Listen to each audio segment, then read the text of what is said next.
Hi everyone, and welcome to Commuters and Their Cars. My name is Sunny and I'll be your host this evening. I'm joined today by two Rutgers commuters. Go ahead and introduce yourself, guys. My name is Abdullah Han, and I'm a senior now at Rutgers. And I'm a psych major, and my minor is criminology, and I'm a pre-law student. My name is Aisha. I am a journalism major, also a senior. Cool, thanks for joining us here today. So Abdullah, tell me a little bit about your car. So I have a 2025 Mustang EcoBoost, and I just got it about 4 or 5 months ago, and I've been dailying it almost every single day for this semester. So yeah, it's been great. A 2025 Mustang EcoBoost. Yeah. It's a pretty fast car? I mean, yeah, some people could say so. 315 horsepower is the number, so. Yeah. I would say so. I think so. How about you, Aisha? What kind of car do you drive? I have a 2025 BMW 330i X-Drive in Vegas red metallic. It has quite a lot of features. I recently got it as well, almost a year ago. But yeah, it's been nice. Vegas red? Yeah. That sounds too cool. What's your favorite feature? My favorite feature is probably the sport button. What does that do? Essentially, once you press it, the car just goes a lot faster. So. Yeah. What's your top speed, do you think? I try to drive the speed limit. So yeah, that's you gotta drive the speed limit, legally. Of course. Yeah. Of course. So, what made you choose that car specifically? I guess I just like the look of the car, I like the feel of the car. Cool. So how did the two of you get familiar with car culture? So I've basically been a car fan since I was young. I mean, it all started with the movies, like Cars and Transformers and Need for Speed and all that. So ever since I was young, I've been watching those movies, and ever since then, I've always had a growing interest in cars. So it continues till this day. That's super cool. So what's your favorite feature in your car? My favorite feature in my car would probably be all of the interior technology. So the new generation of Mustangs, which is the one that I have, has a whole bunch of new features that the old ones didn't. So I feel like that's a pretty, nice feature to have. So when you were picking your car, were you really looking for those features specifically? I was, but yeah, I was looking. Actually, I was because of for the practicality of commuting it every single day, and obviously I need a car that's somewhat safe and somewhat you can daily it. So I need something in that sense. Remind me again when you bought your car? It was about 5-6 months ago. 5 or 6 months ago. That's pretty recent. Yeah. You must be still riding that high of a new car. Yeah. That's super cool. Thanks for sharing that with us. Yep. What's your favorite part about commuting and driving your cars? I would say, honestly, the fact that I get to go home every night is probably the top priority. But after that, I would say, just having a tiny little home, basically, where I can just, be by myself. That's my favorite part about it. Yeah. You just go to your car after class, stuff like that, so. Yeah, I like the ease of having your own car on campus. Like, a lot of students who live here, they usually be out the whole entire day, and then they'll come to their dorm at night. But if you have a car, you're able to basically go there between classes, maybe take a rest. So it's a little bit easier, in my opinion, yeah. Cool. What do you two think about car culture and commuter culture on campus? Well, honestly, I would say, I've recently got into that. So I haven't been to as many car meets, but I did go to a car meet recently from Rutgers Cars, and it was for breast cancer awareness, which was nice. And a lot of students were there who had really nice cars, but at the same time, it's kind of hard to get into the community because you don't know anybody, right? But regardless, yeah, it was pretty nice to see all the different builds. So yeah. Yeah. So something about Rutgers car culture that it's pretty interesting is how every day I come to school, I see a whole bunch of crazy car builds, from obviously expensive cars to not expensive, and to fully modded to not. So it's great to see a whole bunch, a different spectrum of different car types. And yeah, as Aisha said, the Rutgers Car Club is something that I just recently enrolled in. So I wanted to go to a couple of meets in the future. So yeah, hopefully I can do that as well. So how do you like being a commuter overall? I like being a commuter because I'm able to go home every day. So if you're not a commuter, you obviously have to stay on campus for a larger period of time. So I think the ease of going home is something that I value a lot. Yeah, I would say for me too, like being able to go home, see my parents, which is not something that everybody is fortunate to do, and be with my family, I guess, every night. It really like takes the pain away of being a commuter, because being a commuter is not easy. Like being stuck in traffic for like hours at a time sometimes, you know, it's like not fun, but it's worth it at the end of the day. Could you tell me more a little bit about the negatives of being a commuter? Well, I guess first, I think everybody agrees that parking is the biggest negative, and then after that comes traffic. But the parking situation, especially at Rutgers, has gotten more and more complicated. There's been less spaces to park at. There's been like, you know, people getting into accidents and then running away and like stuff like that. So, yeah. Yeah, so obviously a lot of what you said is what I feel like also, and the whole permit situation is a lot more complicated than maybe it should be. But I mean, obviously there's a lot of kids and students, so the population is growing, but that is a difficulty, trying to find parking and basically getting your permits at a time that you need to. So yeah. What do you guys find is the best part of car culture here at Rutgers? I guess I'll answer that first. I think just like when you park sometimes, like here, especially on College Avenue or like even on Livingston, like it feels like you're at a car meet sometimes. Like Yes, I agree with that. I think that you can see a whole spectrum of different types of cars almost every single day that you come to campus. And I mean, sometimes you see someone with the same car as you, and then you're able to bond with them based on just that. So it's an interesting experience and unique. So Abdullah, tell me more about your Mustang EcoBoost. I've never heard of a car like that. Yeah, so my car is painted in grabber blue metallic, which it's been a color that have been on a lot of Ford cars throughout the last couple of decades, but they've continued to keep cars in that color because it's a very popular color, especially with all of the new sports cars that they are. And my car is a coupe, which almost all Mustangs come in, and it doesn't have a sunroof, but it has a couple of interior screens that weren't prevalent on the previous generations, so that's something that is a little bit unique about my car. And it's rear-wheel drive, so it could be argued whether or not it's completely safe in all weather conditions, but for the most part, I would say it's generally safe from my driving experience, and I have all-season tires on it, so I think that obviously provides additional grip to the road whenever I'm driving in maybe not ideal weather conditions. What's your trunk space like? Trunk space isn't that bad actually compared to most cars. So a lot of people have a predisposition that these types of cars and sports cars and coupes have limited trunk space. But I mean, I've been dealing it for the last 5 or 6 months, and that hasn't really been a problem for me, even on long road trips with my brothers and my cousins and stuff, yeah. Have you made any customizations on your car? Not yet, but I am planning to do some in the future, very near future. So I'm planning to do things like add a spoiler, add a front splitter, add some stripes, and yeah, mostly exterior modifications. What is a front splitter? Front splitter is basically on the front bumper at the bottom, so it kind of makes it have more of an aggressive look, and for some cars it even adds more aerodynamics to it. Cool.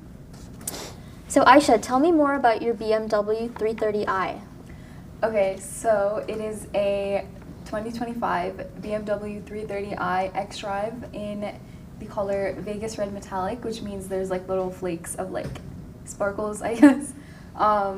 And that is actually a color that's new to 2025 cars. You know, you'll see that on like M cars and like, you know, other BMW cars as well.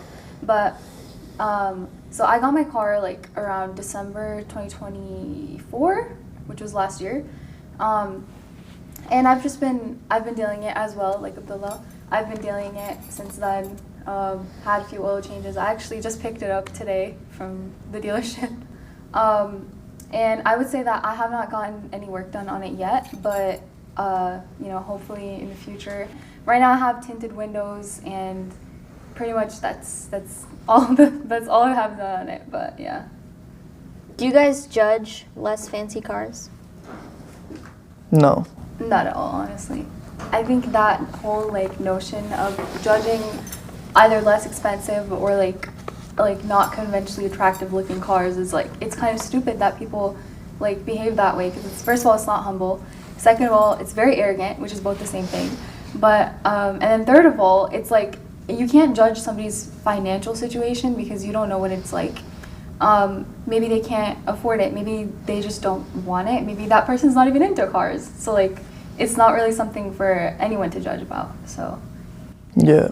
So I think the beauty of the car community is that it's a community where obviously the cars ranges from a whole bunch of spectrums, but something that a lot of people can agree on is the just effort and the shared passion that all of these people have. So all these people have had shared interests since they were little, or maybe even just right now they've gained this passion. So it's something that the car community has that a lot of other communities don't have. Is a way to bond on certain things like that. That's so true. Yeah. That's nice. Do you judge overly tricked out cars? No, I mean it's like the same as like cars that don't have anything on it. So I mean, obviously you can have your own taste, but I'm not going to judge someone for their own taste. Yeah, me too. I would say I don't like judge people, but for my own preferences, maybe something isn't like as like desirable. But for everyone has their own preference at the end of the day. So, yeah. Hypothetically, how do you guys feel about a Kia Sportage? What do you guys think of that car? Not that I have that car, but I think it's a beautiful car. Yeah. Is it a sedan? Do you know? Does it have Ford? it's a hatchback. It's a hatchback? Yeah. Yeah. I mean, I don't know. I don't have that car. Oh.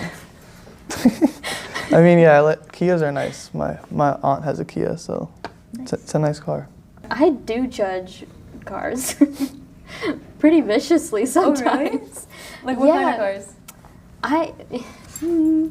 Sometimes when I'm driving and like an overly tricked out car that makes like the really loud noises drives by me, and then my car shakes, I'm like, what are you doing? There's no need for that. I feel that, yeah. And this is New Brunswick. Yeah. But yeah, that's why I was asking. I judge cars sometimes. But maybe I shouldn't. Maybe you guys are right. It is up to the individual. Is there any out there that you think that you have any opinions about? You want to go first? Yeah, sure. Okay.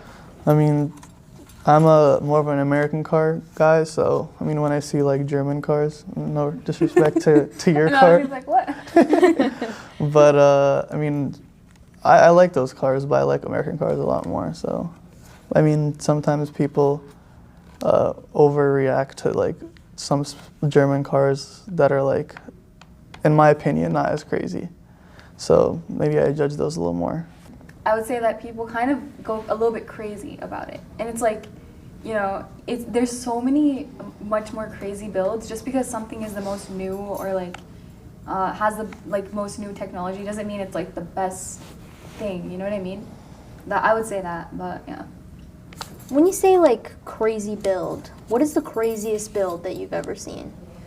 Well, I went to a car meet earlier this year, and I made a few friends there, and this one girl, she had built it like fully, like with her dad. Like she had literally built the engine and everything in it. And I would say something like that is way more valuable than like even a BMW M5 competition, you know? Mm-hmm. Yeah. Craziest build. Craziest build is probably I was at a car meet a couple months ago and I saw a pretty crazy. It was a Nissan 350Z and it had one of those like the racks on the roof. Do you know what it's called? Like the for the bike? Or wait, no, for like for like For yeah like a for like kayak or something? Yeah, for like a kayak. Yeah, It looked yeah, like yeah. that. I know you're talking Yeah, about. so I had that and it was like a crazy green, matte green wrapped car and I mean I appreciated it a lot. It looked pretty cool. That's cool. I've never like seen Yeah, one yeah. like that. That's very interesting. Yeah. I think if I was going to modify my car, I would probably want to get the windows tinted as much as possible in the legal limit, I guess. I don't really know the regulations for that because I sleep in my car a lot as a commuter. No, literally, yeah. Me too. I Same. snooze. And maybe like a bike rack. But that's as far as I think I'm willing to go. I don't like too much going on with my car. Would you like would you give it burbles or no? What is a burble? Basically what happens is when you hit the gas and you let go, the car, like the exhaust pops. It's like when you hear gunshots, like it's not actually a gunshot. It's like the exhaust. I cannot emphasize to you how much I don't want that. I know, that's why I thought it'd be an interesting question to ask. 'Cause like, that seems like the kind of thing you wouldn't want to do. Those noises are like my biggest pet peeve on campus. I know. You turn around and you're like, what? Who just shot something? I know, it's always a spook show, so. Yeah. Probably not, but I know my sister, she drives a Kia K5. She's more of like a sports car-y person, but you know, we're on a budget. But she would love something like that. She would put the spoilers or the splitter or whatever you call it. She loves stuff like that. Not me though. I like my car because it kind of reminds me of a modern-day Mystery Machine. If you've seen a Kia Sportage, it's just because you're right, yeah. It's kind of green and the tires look like flowers to me. That's why I like it. It also drives nicely. I don't know the technical term for it, but I always get to where I need to go. So tell me more about being a commuter at Rutgers. Well, I would say that it's really hard to make friends while being a commuter. Although there's so many like benefits of commuting, like we mentioned before, you know, having that own space of your own. But I would say that, yeah, making friends is really difficult. Yeah, so obviously I agree with that. And I mean, obviously, the only way to make friends as a commuter is to basically stay after class or make friends in class. So you have to obviously be proactive about it and join clubs of your interest. And obviously, that'll help you make friends. But that's something that's helped me. I do find that one thing that makes having campus friends easier is working on campus. Like my work friends are my friends now because that's just when I see people the most, is when I'm at work on campus. I also find that you kind of have to be a yes man when you're a commuter. If someone says, let's have lunch, take that opportunity because you're probably not going to get it again. But that's how I feel about it. Yeah. That's very true. Yeah, it can be fun sometimes too, like impromptu, 8:45 pizza. But to each their own, I guess. I like that sort of thing. Yeah. That's true. So I remember the first time I drove to campus. As a freshman, I actually was coming over here for orientation, and I made it over okay, and I spent the night, whatever. Orientation went well, but then when I was going home, I noticed that I'd been driving for a suspiciously long amount of time. I must have been on Route 18 for like 45 minutes, and eventually I kind of pulled over. I was like, I simply must have reached home by now. I was going north instead of south for 45 minutes, and I was actually like 6 minutes away from the beach, which is kind of put a sour taste in my mouth, but I made it out of that okay. But my parents had been calling me, but I have do not disturb on when I drive, so they were like, where are you, where are you? I was at the beach on accident. That's insane. I would have never expected that to happen. I feel like after like 5 extra minutes, you'd be like, wait, like this is not. No. You drove for 45 minutes. Yeah, I was in a really good mood. I had music going. I was just like, okay, that's longer than I remember. And that's nice though. Yeah, at least you enjoyed it. Yeah. It would have been worse if I was like afraid the whole time, like something is wrong. Yeah. Last year, I think it was the fall semester of my junior year. It was like one of the last days that we had to come in for class. And my old car, which is an Acura TSX, I don't know, I think something broke down, so it was in the shop for like a couple of days. So that was like the one day that I had to take my family car, which was our Toyota Sienna van, to school. That's a crazy 180. I know. So yeah, so it was like literally the last day that I had to come in for class. And as I was entering the Livingston campus, I got rear-ended, like pretty badly. Oh my gosh. Yeah, so That's crazy. yeah, I got rear-ended. It was another student, and I mean it was his fault obviously. I was at a yield and I stopped for oncoming traffic, but he just kept going through me. So yeah. My condolences to your family car, but at least Yeah. it wasn't like the fancy expensive one.